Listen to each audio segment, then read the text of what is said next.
Livro Os Mensageiros, por Francisco Cândido Xavier, pelo Espírito André Luiz. 43. Antes da reunião. Os preparativos espirituais para a reunião eram ativos e complexos. Chegamos de regresso à residência de Dona Isabel quando faltavam poucos minutos para as 18 horas e já o salão estava repleto de trabalhadores em movimento. Observando com estranheza determinadas operações, fiz algumas perguntas ao nosso orientador, que me esclareceu com bondade. Realizar uma sessão de trabalhos espirituais eficientes não é coisa tão simples. Quando encontramos companheiros encarnados, entregues ao serviço com devotamento e bom ânimo, isentos de preocupações, de experiências malsãs e inquietações injustificáveis, mobilizamos grandes recursos a favor do êxito necessário. Claro que não podemos auxiliar atividades infantis nesse terreno. Quem não deseje cuidar de semelhantes obrigações com a seriedade devida, poderá esperar fatalmente pelos espíritos menos sérios, porquanto a morte física não significa renovação para quem não procurou renovar-se. Onde se reúnam almas levianas, aí estará igualmente a leviandade. No caso de Isabel, porém, há que lhe auxiliar o esforço edificante. Em todos os setores evolutivos, é natural que o trabalhador sincero e eficiente receba recursos sempre mais vastos. Onde se encontre a atividade do bem, permanecerá a colaboração espiritual de ordem superior. Calara-se o bondoso amigo. Continuei reparando as laboriosas atividades de alguns irmãos que dividiam a sala, de modo singular, utilizando longas faixas fluídicas. Aniceto veio em socorro da minha perplexidade, explicando atencioso. Estes amigos estão promovendo a obra de preservação e vigilância. Serão trazidas aos trabalhos de hoje algumas dezenas de sofredores e torna-se imprescindível limitar-lhes a zona de influenciação nesse templo familiar. Para isso, nossos companheiros preparam as necessárias divisões magnéticas. Observei, admirado, que eles magnetizavam o próprio ar. Nosso instrutor, porém, informou gentil. Não se impressione, André. Em nossos serviços, o magnetismo é força preponderante. Somos compelidos a movimentá-lo em grande escala. E sorrindo, concluiu. Já os sacerdotes do Antigo Egito não ignoravam que, para atingir determinados efeitos, é indispensável impregnar a atmosfera de elementos espirituais, saturando-a de valores positivos da nossa vontade.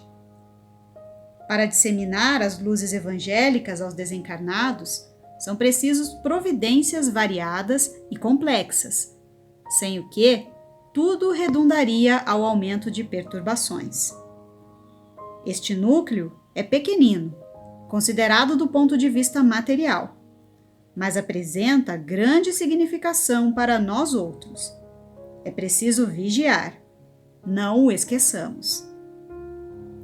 Enquanto as atividades de preparação espiritual seguiam intensas, Dona Isabel e Joaninha, noutra ordem de serviço, chegaram ao salão, dispondo arranjos diferentes. Usaram largamente a vassoura e o espanador. Revestiram a mesa de toalha muito alva e trouxeram pequenos recipientes de água pura. A uma ordem de um dos superiores daquele templo doméstico, espalharam-se os vigilantes, em derredor da moradia singela. Nos menores detalhes estava a nobre supervisão dos benfeitores. Em tudo, a ordem, o serviço e a simplicidade. Logo após alguns minutos, além das 18 horas, começaram a chegar os necessitados da esfera invisível ao homem comum.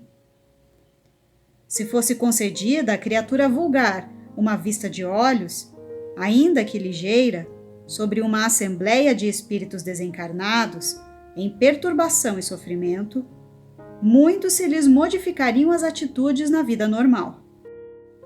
Nessa afirmativa, devemos incluir, igualmente, a maioria dos próprios espiritistas, que frequentam as reuniões doutrinárias, alheios ao esforço autoeducativo, guardando da espiritualidade uma vaga ideia, na preocupação de atender ao egoísmo habitual. O quadro de retificações individuais após a morte do corpo é tão extenso e variado que não encontramos palavras para definir a imensa surpresa. Aqueles rostos esqueléticos causavam compaixão. Chegavam ao recinto aquelas entidades perturbadas, em pequenos magotes, seguidas de orientadores fraternais. Pareciam cadáveres erguidos do leito de morte. Alguns se locomoviam com grande dificuldade. Tínhamos diante dos olhos uma autêntica reunião de coxos e estropiados, segundo o símbolo evangélico. Em maioria, esclareceu Aniceto, são irmãos abatidos e amargurados, que desejam a renovação sem saber como iniciar a tarefa. Aqui poderemos observar apenas sofredores dessa natureza, porque o santuário familiar de Isidoro e Isabel não está preparado para receber entidades deliberadamente perversas. Cada agrupamento tem seus fins. Com efeito, os recém-chegados estampavam profunda angústia na expressão fisionômica. As senhoras em pranto eram numerosas. O quadro consternava. Algumas entidades mantinham as mãos no ventre, calcando regiões feridas. Não eram poucas as que traziam ataduras e faixas. Muitos, disse-nos o mentor, não concordam ainda com a realidade da morte corporal. E toda essa gente, de modo geral, está prisioneira da ideia de enfermidade. Existem pessoas, e vocês, como médicos, as terão conhecido largamente, que cultivam as moléstias como verdadeira volúpia. Apaixonam-se pelos diagnósticos exatos, acompanham no corpo, com indefinível ardor, a manifestação dos indícios mórbidos.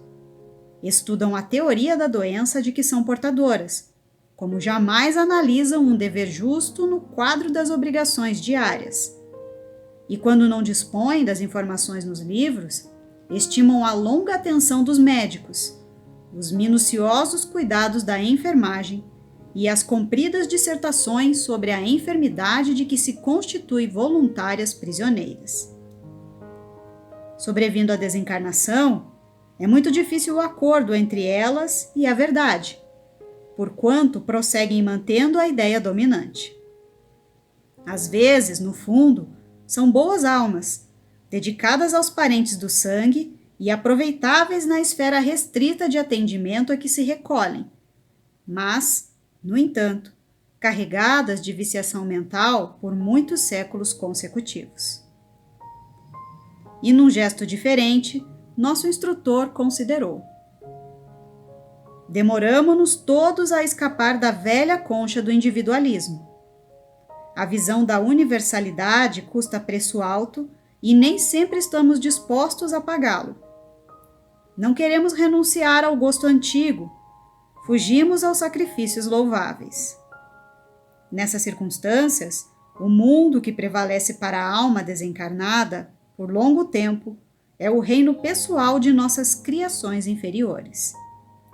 Ora, desse modo, quem cultivou a enfermidade com adoração, submeteu-se-lhe ao império.